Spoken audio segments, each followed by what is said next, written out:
ترکیہ، جہاں ایک عرصے تک اصلاً فوج کی حکمرانی اور بناوٹی جمہوریت تھی، وہاں 2023 میں اتنے شفاف انتخابات آخر کیسے ممکن ہوئے؟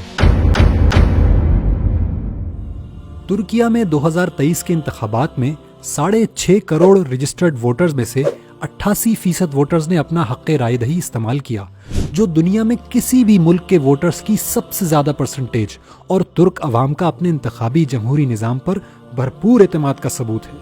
الیکشنز بغیر کسی قتل و غارت گری، دھوس و دھاندلی اور بیلٹ باکسز کی چوری کے مکمل ہوئے، اور رات 12 بجے تک پوسٹل بیلٹس کے ماں سوا 99% الیکشن نتائج جمع ہو چکے تھے۔ جدید ترکیہ کی تعمیر و ترقی کی سب سے بڑی وجہ اسلام پسندوں کا سیاست کی باغ ڈور سنبھالنا ہے۔ اسلامک موومنٹس کا سب سے بڑا کنٹریبیوشن یہ ہے کہ انہوں نے ترکیہ کے انتخابی نظام کو شفاف اور قابل اعتماد بنایا۔ لیکن جدید ترکیہ کی ترقی اور انتخابی اصلاحات کا یہ سفر آسان نہ تھا۔ 3 دہائیوں پہلے جہاں ملک میں معاشی بدحالی، اشرافیہ کی حکمرانی، گندگی اور بد انتظامی تھی، جہاں فوجیوں کے زیر نگرانی ایک بناوٹی ٹوٹی پھوٹی جمہوریت تھی، جدھر خواتین کو یونیورسٹیز اور آفیسز میں حجاب تک پہننے کی آزادی نہ تھی، ایسے ملک نے شفاف انتخابات تک کا سفر آخر کیسے طے کیا؟ ترکیہ میں ایک عرصے تک ایک ایسی جمہوریت رہی جس میں فرینڈلی انتخابات ہوتے تھے۔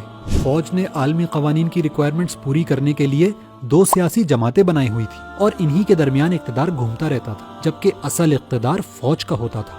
کسی نظریاتی اور اسلامی جماعت کا اقتدار تک پہنچنا ناممکن نظر آتا تھا، لیکن اسلامی جماعتیں ان مشکل ترین حالات میں بھی جمہوریت اور پرامن طریقے سے اقتدار حاصل کرنے کی کوششوں میں لگی رہی۔ جدید ترکیہ میں اسلامی تحریک کے قائد ایک انجینئر اور ماہر تعلیم نجم الدین اربکان صاحب تھے، جن کی فکری آبیاری سید مودودی اور سید قطب شہید رحمۃ اللہ علیہ کے افکار سے ہوئی۔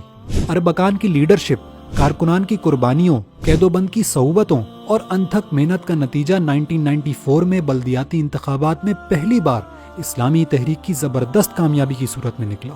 طیب اردگان استنبول کے میئر منتخب ہوئے اور شہر کی ترقی کا سفر شروع ہو گیا۔ ترک عوام نے بلدیاتی نظام میں اسلام پسندوں کی شاندار خدمات کو سراہتے ہوئے 1996 میں اسلامی تحریک کے سربراہ نجم الدین اربکان کو وزیر اعظم منتخب کیا، جنہوں نے آتے ہی ملک میں اصلاحات کی ابتدا کر دی۔ لیکن ترکیہ پر مسلط مضبوط فوجی ٹولے کی سازشیں بھی اسی دوران جاری رہیں، اور 1997 میں نجم الدین اربکان کو سزائیں سنا کر فوج نے ان کو حکومت چھوڑنے پر مجبور کر دیا۔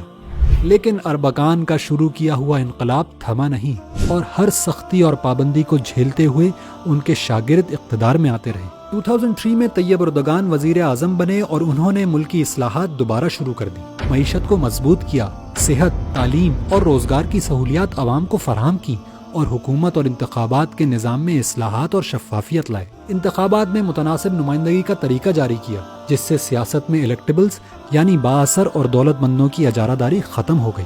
آج ترکیہ تیزی سے ترقی کر رہا ہے، اور تمام مسلم ممالک کو یہ دعوت دے رہا ہے کہ ترقی کا سفر صاف و شفاف انتخابات اور ایماندار اسلامی قیادت کے ذریعے ہی ممکن ہے، جو اپنی نہیں بلکہ ملک و قوم کی ترقی کے خواہش مند ہوں، اور منصب کو اپنا حق نہیں بلکہ اللہ کی طرف سے آزمائش سمجھتے ہوں۔